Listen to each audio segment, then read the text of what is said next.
Ils l'ont vaincu à cause du sang de l'agneau et à cause de la parole de leur témoignage.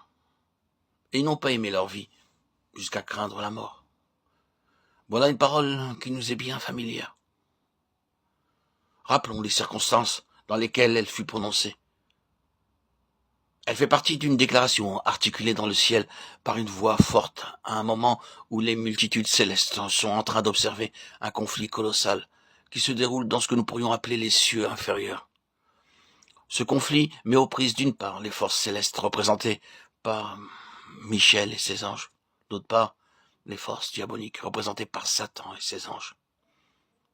L'occasion du conflit est un être corporatif, c'est-à-dire ayant les caractéristiques de la personnalité tout en étant composé de nombreuses unités. Cet être est désigné ici par le terme d'enfant mâle, ou littéralement de fils mâle. Par son enlèvement auprès de Dieu et de son trône, c'est lui qui déclenche cette terrible bataille et en précipite l'issue. Satan et ses anges, chassés du ciel, sont précipités sur la terre et leur place ne fut plus trouvée dans le ciel.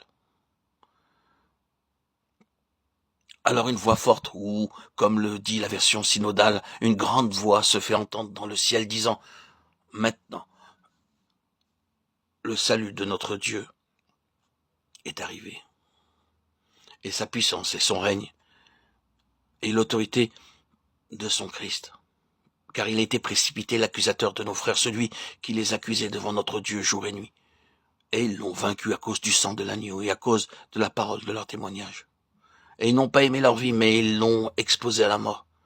C'est pourquoi, réjouissez-vous, cieux, et vous qui habitez dans les cieux. Malheur à la terre et à la mer, car le diable est descendu vers vous, animé d'une grande colère, sachant qu'il ne lui reste que peu de temps. Il y a dans ce passage bien des détails auxquels nous ne pouvons pas nous arrêter ici. Nous enregistrons simplement le contenu de cette déclaration et l'événement qui en est l'occasion. Car c'est cela, et tout ce qui s'y rattache, qui va faire l'objet de notre entretien. Tout d'abord, arrêtons-nous un instant au livre lui-même pour jeter un rapide coup d'œil sur l'ensemble du récit. Nous constatons que le chapitre 11 nous amène au temps de la fin. Le chiffre 7 est toujours associé à une idée de plénitude, d'achèvement, et cette 7e trompette marque la fin d'une phase de la présente économie. Le chapitre 12 du livre de la Révélation de l'Apocalypse traite du temps de la fin. Mais il est très important pour nous de réaliser que les chapitres 12 à 14 forment une parenthèse. Ils ne sont pas dans la ligne directe de la narration. Ils constituent une partie distincte insérée là. C'est la signification du mot parenthèse. Pour expliquer ou confirmer ce qui a été dit, le récit en lui-même est complet, mais quelque chose est introduit par voie de parenthèse pour élucider certains faits et en indiquer le sens. Ainsi, les chapitres 12 à 14 sont une parenthèse, une explication de ce qui vient d'être dit. Tenant compte de ce fait, si nous réalisons qu'il en est bien ainsi, nous constatons que le chapitre 12 correspond au chapitre 2 et 3, et le mot qui donne la clé ou qui établit le lien entre ce chapitre 12 et ces chapitres 2 et 3 est le mot « vaincre ». Nous savons que tous ces messages des chapitres 2 et 3 s'adressent pour finir au vainqueur. Ils se terminent tous par les mots « à celui qui vaincra ». Le vainqueur est à la fois la clé de l'interprétation et le lien entre ces deux parties. Dans le chapitre 12, l'enfant mâle, le fils, n'est pas autre chose que la phalange des vainqueurs au temps de la fin.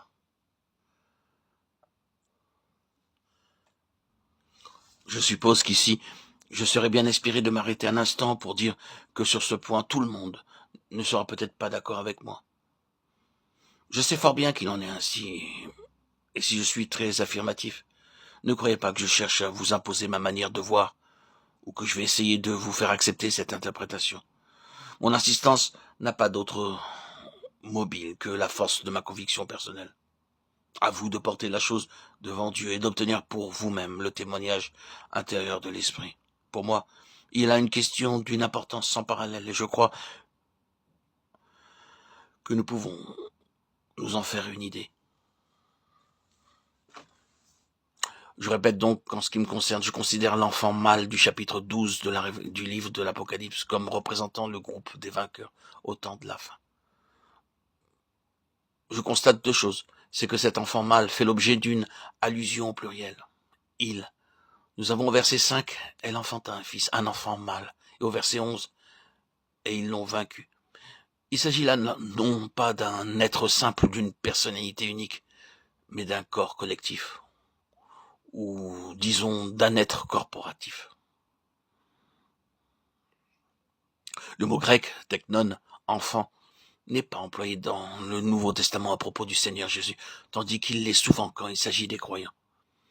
Il est vrai qu'au verset 5, nous avons le mot huios, fils, qui est fréquemment usité en parlant de Christ. Mais l'emploi combiné dans ce chapitre de teknon et de huios ne fait que confirmer notre point. S'il ne le prouve pas, savoir que le vainqueur, l'enfant mâle, c'est Christ avec une phalange prise dans l'église et enlevé jusqu'au trône avant la tribulation. Apocalypse 3, 10, 21. Certains d'entre vous ne réaliseront peut-être pas la portée de cette conclusion, mais d'autres se rendront compte de l'importance de cette affirmation, à cause de toute une école qui interprète ces événements comme s'étant accomplis au moment de l'incarnation et regarde l'enfant mâle comme représentant le Seigneur Jésus lui-même. Mais pour établir la chose d'une façon concluante, on est toujours obligé de faire violence au contexte qui oppose à cette explication de sérieux obstacles. Mais si notre interprétation est exacte, alors c'est maintenant que nous pourrons faire un pas de plus et embrasser du regard l'événement capital qui nous est présenté. Quel est donc, dans cette révélation, l'élément central? Qu'est-ce qui occupe la place suprême? C'est un groupe de rachetés, associés avec Christ sur son trône, pour avoir vaincu le grand dragon, le serpent ancien appelé le diable et Satan, celui qui séduit toute la terre, l'accusateur des frères. Le Seigneur Jésus est le premier vainqueur, le vainqueur par excellence. Et ce que nous avons ici dans ce chapitre, c'est une phalange de croyants qui est devenue une avec lui et qui partage son trône. Mais bien aimé, toute l'histoire de ce monde a son aboutissement là. Ce point d'arrivée représente l'intention première de Dieu et son objectif suprême au sujet de l'homme, le voir uni à son Fils, Jésus-Christ.